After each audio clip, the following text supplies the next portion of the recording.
Hello friends, इस video में chemistry के एक बहुत ही इंपॉर्टेंट टॉपिक के बारे में हम बात करने जा रहे हैं और ये टॉपिक है chemical equilibrium and law of chemical equilibrium. तो सबसे पहले यहां बात करेंगे रिवर्सिबल रिएक्शन की।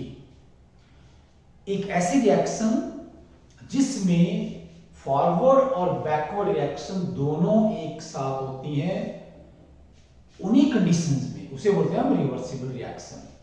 फॉर एग्जांपल हमारे पास क्या है, कोई हम फ्लास्क लेंगे यहां पर फ्लास्क, और फ्लास्क में हमारे पास क्या है, यहां पर इसमें H2 गैस भरी हुई है, H2 गैस है, H2 गैस, और इसमें हम थोड़ा सा यहां पर कॉर्क को खोल के आयोडीन डाल देंगे बीच में। आयोडीन ये आयोडीन क्या होता है, आयोडीन थोड़ा सॉलिड डाला हमने यहां पर, आयोडीन कॉर्क को बंद कर देंगे। तो यदि हम फ्लास्क को हीट करते हैं तो पूरी फ्लास्क में क्या है, आयोडीन के वेपर्स भर जाएंगे, क्योंकि आयोडीन क्या है, ये एकदम से सीधा वेपर में बदल जाता है। ठीक है, आयोडीन जो सॉलिड होता है थोड़ा सा हीट करने पर वेपर्स बन जाते हैं। ये आयोडीन वेपर्स हैं जो कि कैसा होता है, ये वायलेट कलर का होता है ना। ठीक है, कलर है यहाँ पर ना, और पूरी फ्लास्क क्या है, वायलेट कलर से भर जाती है। राइट, इसके वेपर्स हैं वो आयोडीन के। अब थोड़ी देर में क्या, धीरे धीरे जो आयोडीन के वायलेट वेपर्स हैं, वायलेट कलर की इंटेंसिटी घटना शुरू हो जाती है, या जो आपके आयोडीन के मॉलिक्यूल हैं वो क्या है, H2 से रिएक्ट करके HI बनाना शुरू कर देते हैं, HI। राइट, ये भी गैस है यहाँ पर। और थोड़ी देर में फिर क्या है, यहाँ पर जो वायलेट कलर है उसकी जो इंटेंसिटी है वो कांस्टेंट हो जाती है। Now suppose the temperature is 40 degree C, यहाँ पर कितना है, ये 40 डिग्री सी टेंपरेचर है, और इस टेंपरेचर पर ठीक है क्या करें, यहाँ पर जो इसमें वायलेट कलर है वो फिर कांस्टेंट हो जाता है, उसमें कोई बदलाव नहीं आता है। और प्रैक्टिकली ये पाया गया है कि उस टाइम जब वायलेट कलर में कोई चेंज नहीं आ रहा है तो H2 और I2 के बीच में रिएक्शन के HI बनता है, और HI मॉलिक्यूल टूट करके या आपस में रिएक्ट करके वापस क्या है, H2 और I2 बनाते हैं। या कह लीजिए कि उस कंडीशन में क्या है, जो फॉरवर्ड रिएक्शन है जिसमें HI बनता है और बैकवर्ड रिएक्शन में HI टूटता है, दोनों एक ही स्पीड पे होती है ना। Both reactions occur at the same rate and this situation is known as the chemical equilibrium। जब H2 और I2 जिस रेट से रिएक्ट करते हैं उसी रेट से HI टूट के वापस H2 और I2 बनाता है, उस अवस्था का नाम क्या है, केमिकल इक्विलिब्रियम है। ओके, एक इसमें आता है हमारे पास क्या है, ये लॉ ऑफ मास एक्शन की हम बात यहां पर कर रहे हैं कि law of mass action, mass action clear. वो कहता है कि कोई भी सब्सटेंस जब रिएक्ट करता है उसकी रिएक्टिविटी, या वो फास्टली रिएक्ट करेगा, धीरे रिएक्ट करेगा, उसके एक्टिव मास पर डिपेंड करता है। और एक्टिव मास क्या होता है, the rate at which a substance reacts is proportional to its active mass. किसी भी सब्सटेंस के रिएक्ट करने का जो रेट है, जो स्पीड है, जो वेलोसिटी है, वो उसके एक्टिव मास पर निर्भर करती है। और मोलर कंसेंट्रेशन को हम क्या बोलते हैं, एक्टिव मास बोलते हैं, मोलर कंसेंट्रेशन को। जैसे हमारे पास कोई दूसरी फ्लास्क है, अगर हम इस फ्लास्क में क्या ले लें, यहाँ पर क्या प्लीज, यहाँ पर हम लेंगे ये जैसे NO2 है ये, राइट, NO2, ये वायलेट वेपर्स होते हैं, इसमें थोड़ा क्या मिला दें, N2O फॉर्मूला दें, ये कैसा है आपका, राइट, ये कलरलेस गैस है। तो और ये हमारे पास ये कैसे होते हैं, रेडिश ब्राउन होते हैं, बहुत ज्यादा होते हैं, ये NO2 gas reddish brown colour gas की होती है। तो यहाँ पर भी इस फ्लास्क में भी इक्विलिब्रियम एस्टेब्लिश्ड हो जाता है। नाउ एक एग्जांपल लेते हैं, कैसा कि स्टार्टिंग में हमारे पास क्या है, हमने यहाँ पर NO2 गैस जो है इसमें लिया ही नहीं है हमने, जीरो है फ्लास्क में। जो दूसरी गैस है N2O4 जो कलरलेस है, उसकी जो कंसेंट्रेशन है वो कितनी है, that is your let's say 0.67 मोल पर litre. It is very very important please, it is very very important. देखिए होता क्या है, ओके, हम कह रहे हैं कि अभी N2 गैस हमने इसमें नहीं डाली है, सिर्फ N2O4 डाला है। यहां पर। लेकिन थोड़ी देर में क्या होगा, इस फ्लास्क में ब्राउन कलर आना शुरू हो जाएगा। हम बोल रहे हैं कि N2O4 एक कलरलेस गैस है ये N2O4, राइट। जैसे इसको थोड़ा हीट करेंगे, right, let's say at 25 degree C, the flask is at 25 degree C. थोड़ी देर में क्या है, N2O गैस बन जाएगी, इसमें रेडिश ब्राउन वेपर आ जाएंगे, गैस आ जाएगी, और रेडिश ब्राउन जो गैस है, रेडिश ब्राउन जो कलर है, उसकी इंटेंसिटी लगातार बढ़ रही है, धीरे धीरे बढ़ रही है। फिर एक टाइम के बाद क्या है, वो कांस्टेंट हो जाती है, कांस्टेंट हो जाती है। कैसे बनेगा ऐसे, देखिए please, that is 2NO2, right, 2NO2 gas. Okay, ये गैस है यहां पर, ठीक है। And equilibrium is that situation at which the rate of formation of NO2 from N2O4 is equal to the rate of formation of N2O4 from NO2। मतलब chemical equilibrium वो अवस्था है जिसमें यहाँ पर जो फॉरवर्ड रिएक्शन है उसका रेट बैकवर्ड रिएक्शन के बराबर हो जाता है, temperature is constant, that is 25 degree C. फिर यहाँ पर क्या है, क्या करता है, जो हमारे पास प्रोडक्ट है उनकी कंसेंट्रेशन और रिएक्टेंट की कंसेंट्रेशन कांस्टेंट हो जाती है, ठीक है। उनमें बदलाव तो आता रहता है, लेकिन मतलब जितना यहाँ पर प्रोडक्ट बनेगा ना 1 मिनट में, उतना ही खत्म हो जाएगा, तो नेट कोई चेंज नहीं आएगा। नेट कंसेंट्रेशन क्या है, रिएक्टेंट्स और प्रोडक्ट्स की कांस्टेंट रहती है, ठीक है। फिर यदि हम क्या इनका अनुपात ले लें, किसका अनुपात लेंगे, रेशियो ले लें, concentration of all the products divide by concentration of all the reactants, and at a given temperature this is constant. ये क्या है, concentration of all the products, concentration of all the reactants divide by क्या बनेगा भैया, एक given temperature जैसे 20 degree C पर हमेशा इसकी वैल्यू कांस्टेंट आएगी। और के को क्या बोलते हैं हम, that is known as the equilibrium constant. कई बार इसको क्या है, केसी से भी दिखाते हैं, के और केसी, ठीक है। अगर कोई गैस यहां पर होंगे, जैसे ये गैसेस प्रोडक्ट्स है, तो कई बार इसको क्या केबी से भी दिखाते हैं, और केसी और केबी में थोड़ा डिफरेंस भी होते हैं इनकी वैल्यूज में, वो डिफरेंस के लिए बात करेंगे अपन। So this is known as the equilibrium constant, equilibrium constant। तो इसको डिफाइन करने के लिए देखिए हम दोबारा फिर थोड़ा सा क्या लेंगे, ये जो रिएक्शन ने यहाँ पर ली है, रिवर्सिबल रिएक्शन, जिसमें N2O4 क्या है, गर्म करने पर 2 क्या बनाता है, NO2 बनाता है। तो बहुत ही इंपॉर्टेंट रिएक्शन है ये। पहला डेटा हमने ये लिया था यहाँ पर, ठीक है, ये है यहाँ पर। फिर ये तो स्टार्टिंग में है ना, शुरू में हमने लिया कि ये लिया है, और फ्लास्क इसके ऊपर है, 25 पर है, थोड़ी देर में ये बन जाएगा। फिर जब इक्विलिब्रियम पोजीशन यहाँ पर आएगी, तो इक्विलिब्रियम के ऊपर इन दोनों की जो कंसेंट्रेशन है वो कितनी है, ठीक है। यहाँ बोल रहा हूं मैं इनिशियल, फिर क्या है ये इक्विलिब्रियम कंसेंट्रेशन दोनों की, NO2 की है ये 0.054 मोल पर लीटर, और N2O4 है ये 0.6 दैट इज 43, राइट।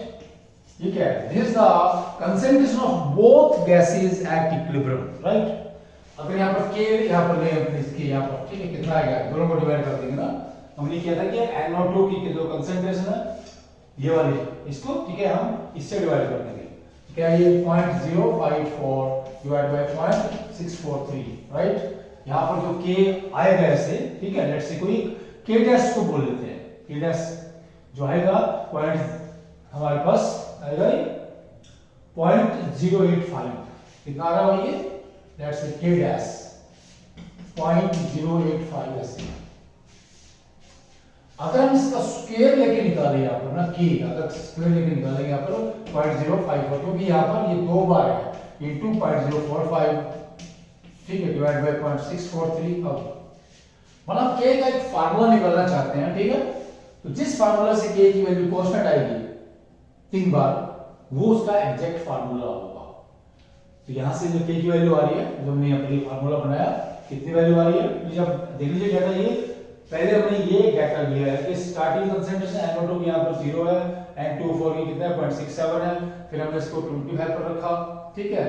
फ्लास्क को धीरे धीरे क्या है, N2O4 ने क्या बनाएगा, NO2 बनाएगा, और एक पर्टिकुलर स्टेज पे जाके दोनों की जो कंसेंट्रेशन है वो कांस्टेंट हो जाती है। कितनी हो जाती है, ये this is the concentration, that is 0.054 मोल पर लीटर में है ये 1 लीटर का फ्लास्क है, ठीक है। क्या है, ये 1 लीटर का फ्लास्क है, प्लीज हमारे पास जो है, तो इसमें क्या है एक पर्टिकुलर टाइम के बाद जो हमारे पास NO2 है 0.054 मोल है उसके, और जो N2O4 है इसके 0.643 मोल है। This is very very important. फिर हमने क्या के निकाला, तो के की वैल्यू कितनी आ रही है, लेट्स सी दिस। वैसे हम के निकाल रहे हैं, के की वैल्यू कितनी आ रही है ये देख लीजिए। के जो यहाँ पर आएगा फर्स्ट एग्जाम के that is equal to 4.6 10 to the power minus 3 value आ गई। फिर दूसरा डेटा लेते हैं, ठीक है, इनिशियल कंसंट्रेशन दोनों की हमारे पास देखिए, हम दूसरा डेटा लेंगे इनिशियल कंसंट्रेशन। इसी क्लास में 25 के ऊपर हम दोनों की अमाउंट चेंज कर रहे हैं। जो NO2 है, ठीक है, वो हमने ले लिया 0.05 मोल है, और जो N2O4 है, N2O4 वो कितना है, दैट इज योर 0.446। ये अमाउंट है, हमने ये स्टार्ट किया रिएक्शन को, दोनों को लिया आपकी बार 0.05 मोल पर लीटर, 0.446 मोल पर litre. Now what is the concentration at equilibrium. फिर थोड़ी देर में क्या है, ये जो रिवर्सिबल रिएक्शन है, इसमें सिस्टम इक्विलिब्रियम अटेन कर लेगा। इक्विलिब्रियम में क्या है, दोनों की अमाउंट कांस्टेंट हो जाएगी ना, और रिएक्शन तो होती रहेगी लेकिन उनकी कंसंट्रेशन में कोई बदलाव नहीं आता है, कंसंट्रेशन कांस्टेंट रहती है। इस तरह से रिएक्शन होती है, ठीक है। तो इक्विलिब्रियम के ऊपर जो कंसंट्रेशन है देखिए प्लीज, यहां पर 0.045 and this is N2O4 is 0.0448, okay, 0 N2O4 0.448, okay, this is the concentration।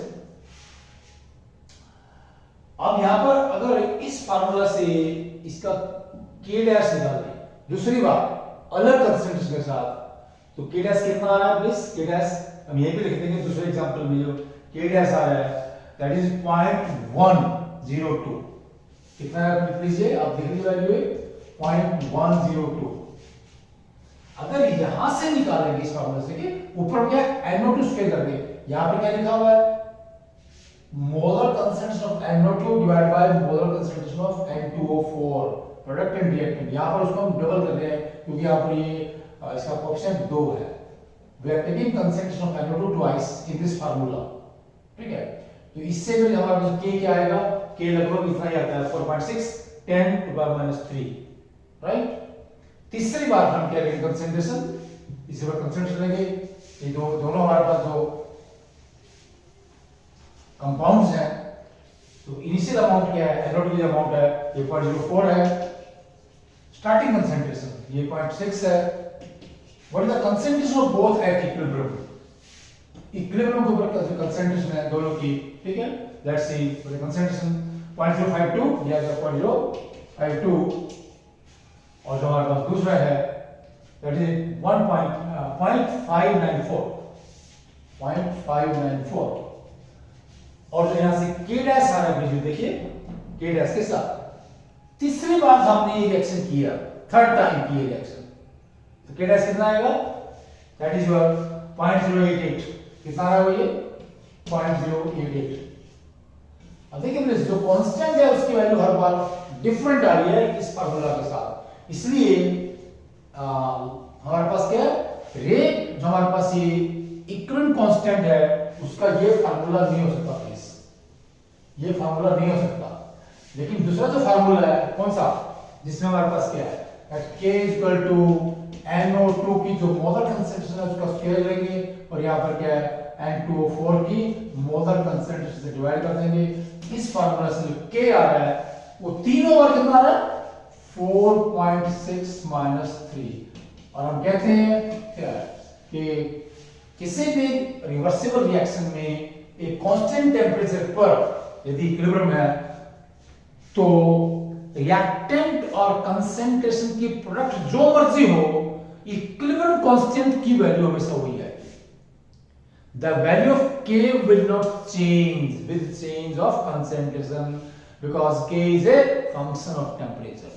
किसी भी रिवर्सिबल रिएक्शन के लिए इक्विलिब्रियम कांस्टेंट की वैल्यू हमेशा कांस्टेंट आती है किसी भी एक गिवन टेम्परेचर पर, चाहे रिएक्टेंट्स और प्रोडक्ट्स की कंसंट्रेशन को स्टार्टिंग हम जितना मर्जी बदल के ले लें। This is very very important, right.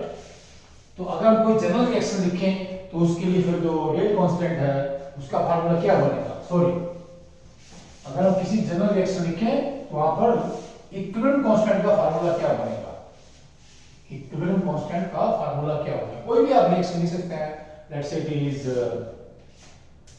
A plus BB is equal to XC plus YD। तो ये जनरल रिवर्सिबल रिएक्शन है, जनरल रिवर्सिबल रिएक्शन है जिसमें A और B दो रिएक्टेंट है, C और D, C एंड D हैं दो प्रोडक्ट हैं, और इसमें जो स्मॉल a है ये पहला रिएक्टेंट है, उसके नंबर ऑफ मोल है, स्मॉल b के नंबर ऑफ मोल है, x c के मोल है, y d के मोल है। जो हमारे पास ये स्मॉल a b और x y है वो क्या है? रिएक्टेंट और प्रोडक्ट्स के मोल को दिखाते हैं। And this is the situation at equilibrium, then k the formula for the equilibrium constant is equal to, that is molar concentration of C, K का C का मतलब क्या है? Raised to power x into molar concentration of D raised to power y divided by A raised to power A and B raised to power B। ये क्या होता है? ये इसका मतलब क्या है? Molar concentration of reactant A raised to power A, and this is the general formula of the equilibrium constant for any general reaction, and from this formula we can define the law of chemical equilibrium। क्या कहता है ये? At a given temperature K, the equilibrium constant of reaction is equal to the ratio of, right, ratio of the product of molar concentration of products divided by the product of molar concentration of reactants, each raised to power their coefficients in the balanced chemical equation। ठीक है, तो यहाँ पर जो number है, कई बार ये हो सकता है कि वन नंबर हो तो वन होगा, तो यहाँ पर क्या है? यहाँ पर ये a की वैल्यू 1 आ जाएगी, ये 2 हो सकता है, हो सकता है ये हमारे पास क्या है 1.5 हो, और ये 3 हो सकता है। ये नंबर्स हैं यहाँ पर ना, ठीक है। और यहाँ पर जो k निकालेंगे, यहाँ पर ये जो कोएफिशिएंट्स है यहाँ पर, ठीक है, ये क्या वहां पर मोलर कंसेंट्रेशन की पावर बन जाते हैं। किसमें? जो आपका k का फार्मूला है, k निकालने का, k एक नंबर है, प्लीज, k एक संख्या है, राइट, k क्या है? कि नंबर है, क्या है? कोएफिशिएंट भी बोलते हैं उसको हम, k कोएफिशिएंट है, right. So this is the law of chemical equilibrium. k, the rate of the equilibrium constant of a reaction, reversible reaction at a given temperature, at a constant temperature, is equal to the ratio of product of molar concentration of products divided by product of molar concentration of reactants, each raised to power their coefficients in the balanced chemical equation। This is very, very important, this law and equation with the help of which we can calculate the numerical value of the equilibrium constant of any reaction under consideration।